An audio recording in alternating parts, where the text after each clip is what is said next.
Good evening. You're watching Brass Tacks with me, Poonam Burde. A convicted rapist and murderer is out on parole again for the 15th time in the last 5 years. Self-styled godman Gurmeet Ram Rahim walked out of the Sunaria jail in Rohtak as his 40-day parole began. Now, this parole coincides with preparations for the birth anniversary of Shah Satnam Maharaj, the second successor of Dera Sacha Sauda. It falls on the 25th of January. Today, we're just on the 5th. But he has 40-day parole because this particular event is marked by a month-long religious program, including a satsang, a large community feast at the Sirsa campus, which is why this parole has been granted to Gurmeet Ram Rahim. Now, the Sirsa headquarters of the Dera Sacha Sauda has a number of followers, not just in Haryana, but in Punjab, in Rajasthan, in several other states, some parts of Delhi as well. That is the reason, perhaps, why no political party objects to these repeated picnics, as many would call them, that Ram Rahim ventures out on. Now, he is serving a 20-year sentence for raping two of his followers, a life term for the murder of a journalist. And yet, since 2020, in just a little over the last 5 years, Gurmeet Ram Rahim has spent over 400 days outside of prison, outside on parole, 406 days to be precise. Sometimes it's time to elections. Sometimes it's for as frivolous things as celebrating birthdays, sometimes his own, sometimes someone else's. A rape convict has spent his last 3 birthdays out on parole for days on stretch. Sometimes 25 days, sometimes 21, sometimes 40. If that's not mocking the system, then what is? देखिए, कानून सबके लिए बराबर होना चाहिए. मैं समझता हूं कि किसी भी व्यक्ति को कोई स्पेशल छूट नहीं मिलनी चाहिए. सबके लिए कानून बराबर है और उसी एक ही धारणा होनी चाहिए. भी नहीं होती क्योंकि कोर्ट अपने हिसाब से पैरोल भी देता है और अपने हिसाब से लाता भी है. So why does Gurmeet Ram Rahim enjoy what critics would call freedom? Let's break it down. One of the biggest reasons is that he commands a massive following, like I said, in several states spanning Punjab, Haryana, Rajasthan, over 1.25 crore followers who could sway more than 26 assembly seats in Haryana alone. Gurmeet Ram Rahim operates a formal political arm under his direct guidance. It enables organized electoral interventions, which is why some of these paroles were timed to elections, not just in Haryana, but to assembly elections here in Delhi as well. Another reason why he seems to be getting this leeway is that his influence cuts across party lines, which is why neither the Congress nor the BJP wants to object to what's happening. He has backed multiple parties in the past for electoral gain, even the Shiromani Akali Dal in 2007, which has in the past, mind you, raised concerns over these repeated furloughs. He has supported the BJP in the 2014 Lok Sabha and the Haryana elections, and the Congress at multiple times as well. Now, Gurmeet Ram Rahim enjoys a large Dalit and lower caste support base. It makes him politically significant, which is why perhaps we see these repeated furloughs and paroles that are being given out to them. Parties prefer quiet engagement over open confrontation. They would avoid being labelled anti-Dalit or anti-faith, which is why they let this happen every single time Gurmeet Ram Rahim and his lawyer put out a appeal or put out a petition for a certain number of days out on parole. The bigger question really is, though, is this truly a prison term that he seems to be serving, which is supposed to span over 20 years? Or is this really a political picnic for a man who's been convicted of rape and murder? And why is it that across political party lines, all we see today is complete silence? Well, I want to ask that to our panelists who join us here today. Raman Malik, leader of the BJP, is with us. Sumit Chandar, advocate, is with us as well. Advocate Ashutosh Srivastav too joins us. But let me begin by asking Raman Malik. As per the law, every prisoner is allowed to get parole, ask for parole, seek for it, and get it if the state deems it fit. But in 5 years, if this man has gotten it 15 times, don't you think that's a little excessive? See, you must understand something. In this particular case, it has been a very high-profile case, and this case has been in the eyes of the Honorable High Court, Punjab and Haryana High Court, as well as the Supreme Court. Now, in the Supreme Court, it was the SGPC which went, and in the High Court, it was various parties, inclusive of people with political orientation also, who went ahead. In 2024, if I am not wrong, February, a case was filed for asking whether he is a hardcore criminal or not, and the court orders and citations were there on the particular matter. Having said that, let me put it in this way, that Ram Rahim has been accused and then he has been sentenced. He has the rights which are given in the constitution, and the executive as well as the judiciary, the two arms of the hello. Yes, go ahead, please. Hello. We can hear you. Yeah, Go ahead, Mr. yeah. Malik. The two arms out of the three prescribed in the constitution, and the fourth, which on we are right now talking and debating this issue. The two arms, that is the executive and the judiciary, are on this matter. This is not a matter which is there in the hands of the state government as per our constitution. This is in the hands of the executive as well as the judiciary, since it is a sub judice matter in various forms. So that is another point. The third point which I would like to make is, we would also like to see the same kind of activism happening on the case of the church father who was released from Punjab on the almost same charges. And last and not the least, we should also remember that in cases of Sukanya Devi, the entire file was created in such a manner, and the SP leader filed a case in the Honorable Supreme Court, and the Supreme Court gave a verdict on that, freeing Mr. Rahul Gandhi of any charges. But then that is the irony of our systems, because this is a system which was created in a manner where we should also remember that there was a Chief Justice of India who was not even a law graduate.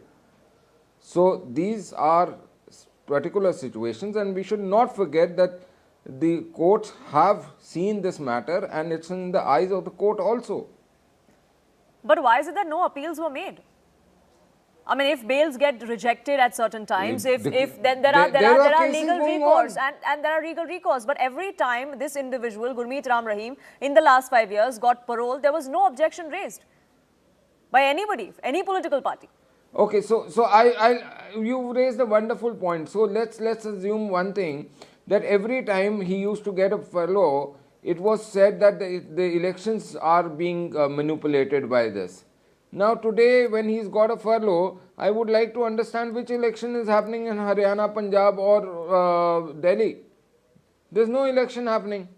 So now this bogey of election and Ram Rahim is also exposed. It's for a month-long celebration at that very ashram of his, where he has been convicted of assaulting and humiliating two women. It's that same place that he goes back to when he's on furlough. That's the biggest problem. No, he has not been there most of the times. He has been out of the state also a lot of times that he's got furlough. But having said that, I would also like to bring to your notice that in this country, in our constitution, it is said that right to practice of their religion and faith is independent choice. There are about 5 crore people who are following him, as said by him and other places by other people who are following him.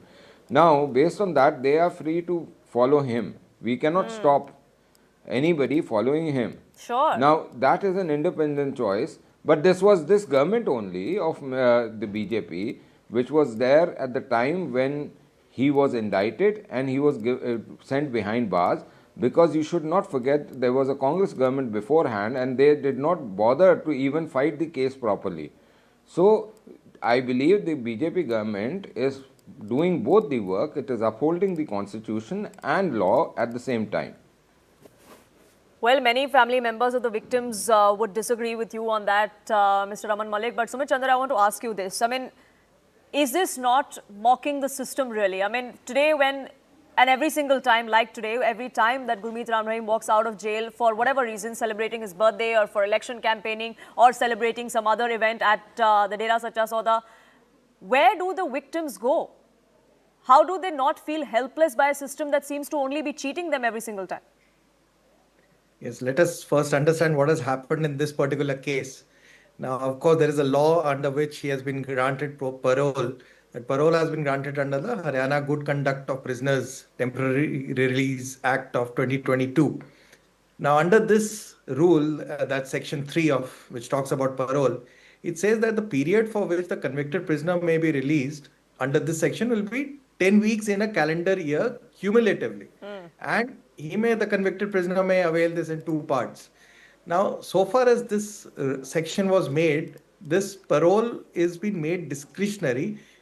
It's an absolute discretion of the government, the state government, for the temporary release under this provision, subject to, of course, good conduct, security assessment, and specified conditions. It is not a matter of right for any prisoner, but of course, a discretionary power which can, subject to these three conditions being fulfilled, can be given. Now, in this present case, why I feel is somewhere this discretionary power has been misused is that 40 days parole gets converted into a very narrow statutory discretion, which, if given now as in this case, it has converted into a de facto intermittent liberty. Now, when such a thing happens, it actually dilutes the punitive and deterrent punishment that was given to Ram Rahim on account of his multiple heinous offences. And like you rightly pointed out, the offences were what? There were 20 years for the rape of two women disciples, a life sentence for the murder of a journalist. Now, these offences together, if you look at it, these are all heinous offences. And Supreme Court at various times have held that wherever parole in such cases cannot be given at all, but if at all it is being given, then it should be given with strict scrutiny of the facts.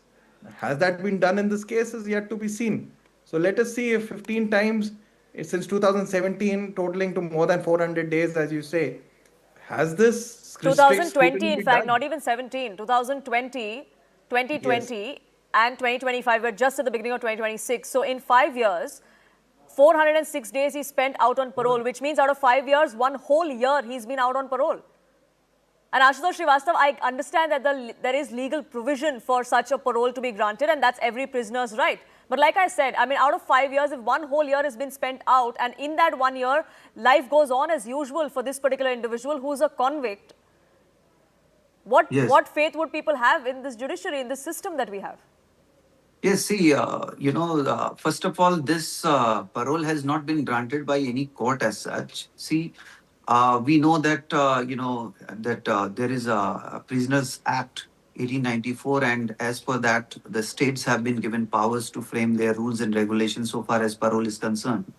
Now, in this particular case, as my friend rightly said, that the conduct of a person has to be ascertained, and based on the conduct and the previous parole, whether the conditions were breached by the accused who, or by the convicted person who took the benefit of parole has to be also seen by the authorities. And here, if you see the jail superintendent or, the head of the prison, they have the right where the application is being filed by the convicted person, and they look into it whether the parole should be granted or not. So I think in this particular case, and considering the number of days for which the parole has been granted in totality for some years now, I think, this may be challenged maybe by the victim's family or whatever before the appropriate court to look whether this parole should sustain or not. However, this has been given by the authority, considering the aspects which are required and the provisions and the conditions required for grant of such parole as prescribed under the law.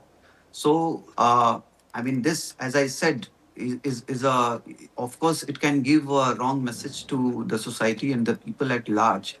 However, there are rules and regulations which are framed, which are required to be, utilized diligently by the authorities. And it is, of course, their discretionary power to grant such parole based on the application. And also, there are certain rules like within 6 months of the previous parole, the next parole cannot be granted. So I think they are following these rules and regulations while granting parole. But at the same time, they have to be cautious and they have to look that the people should, have the faith in the complete judicial system. And also, the authorities that they are, utilizing these rules and regulations in the interest of But if there's no appeal, Ashutosh Srivastav, then, like you said, it's not a court that has given this reprieve. But nobody's gone to court either to question this reprieve.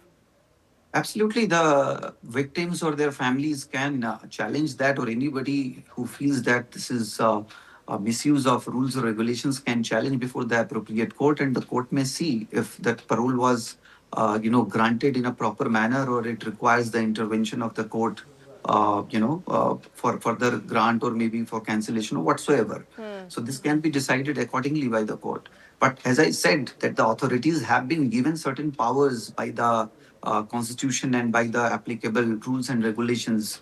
So they have to be cautious. The law says that while utilizing the discretionary power, the authority has to look that they are completely within the framework of the judicial system. And see, the parole was basically made for the purpose that a convicted person who should have certain mental reformation when he goes out and meets his family members or anybody, for the social reformation, for the mental reformation. But at the same time, it has to be seen by the authorities that it should not cross the limits where the people should have doubts on the decisions being taken by the But authorities. you know what we've seen the last 3 years, Mr. Raman Malik, is that, like I said, the last 3 birthdays Gurmeet Ram Rahim has spent out on parole, spent at the headquarters of Dera Sacha Sauda, where he holds satsangs, interacts with people, meets his followers. There is a bar, there are certain conditions after you get parole as well, which don't seem to be adhered to, and yet the state government that gives this parole doesn't act. See, you have to understand the state government is acting on all the conditions that is as per law. It cannot, any state government cannot go against the law. That is one staple point. The minute the state government goes beyond the law, there are people, there are opposition party, there are civil right activists which go into the court and give the proofs of it and file for the cancellation and file for the let's say reprimand of the government. But having said that, this case has a uniqueness, and that is that this person also, this convicted felon who is convicted of rape and murder, has also a religious standing, and that religious standing for some is like a father, and that entire bunch of people, which are into millions of people, they consider him to be their spiritual and religious guru. And in that format, if I'm not wrong, the Article 14 or 19 of the Constitution gives the right to these people to have their beliefs being continued. Absolutely. Now, His followers have the right to practice their faith and follow him. In this particular, should he be allowed to do what he does? Case, the line is very thin. The line is very thin. And if he is not into any criminal act in these furloughs, then it becomes even more difficult for the judiciary as well as the executive to refuse him having his rights maintained. Sumit Chandra, do you agree? It is a technical issue which has to be... That it's a technical issue that perhaps we need an overhaul of the system of the law, because otherwise then there are loopholes that can be used, which is exactly what Ram Rahim is doing. Why fault him to that? See, there are two things what needs to be understood here. One, whether he is still an accused, no. Clearly, he has been convicted after the entire trial, after all the evidences coming on record. He has been held. Not as just an accused, he is no more an accused, he has been convicted. So all the accusations against him evidently have been proved in the court. Now, once it has been proved, let us not go into the direction of what spiritual head he remains. In fact, as a spiritual head, it is in fact all the more reason that he has an organizational clout, and in a routine manner for festivals and events, if he is given release on parole, there are absolute much more clear misuse of the discretion if that has been happening today. Now, let us understand why this parole, it is given on certain reasons. There are certain grounds on which these paroles are given. They are normally given either for a marriage or accident or a death or illness in a family, or a delivery of a child by the wife of the convict, or if there is a natural calamity and his property is damaged. There are certain very serious things for which a parole may be given for a certain period of time for him to be. That's the way prisoners are allowed to at least have some considerate way of taking care of their family and their properties. the objective for which the parole laws were made in India, what were those? Those were to maintain a continuity of the prisoner with his family, friends, and community so that he does not lose touch, or for the prisoner to develop a feeling of self-confidence that there is a life beyond the prison, or for rehabilitation of the prisoner, as my friend Ashutosh rightly pointed out. Now, are these the reasons being given for parole in this case? No. The reasons which are being given in this case is to celebrate a birthday or celebrate a festival. I mean, these are things which rarely requires great scrutiny, and I feel there is a very clear misuse of the discretionary power given to the government for granting parole to prisoners. And are these discretionary powers then being misused to say? I have a simple question. Yes, Raman Malik. I have a simple question. Sumit Chandraji, who is a learned advocate, must be practicing in some court of law. He would be an officer of the court. So I would request him, if he has evidences and if he is clear about it, that it is wrong and it is misuse and it is things which defy the entire reasoning of it, and it is a bypassing the law and all that stuff, why is he not filing a PIL? Because of the simple fact that he knows that it may be admitted, but he would not be able to maintain it. That is why the political outfits also, a lot of political outfits in Haryana, or I should say all the political outfits in Haryana only give lip service on this. They do not go ahead and go on to the lambasting him left, right and center. The only reason why they don't do it is because the fact they know that he is using, or he is within the limits prescribed in the Constitution and law of India to utilize these powers. And well, many would say that none of the politicians, irrespective of party allegiances, don't say anything because he does bring about a said chunk of voter base with him every single time that he's out, and such kind of reprieve is given to him. So that's something that... Which election is happening right now?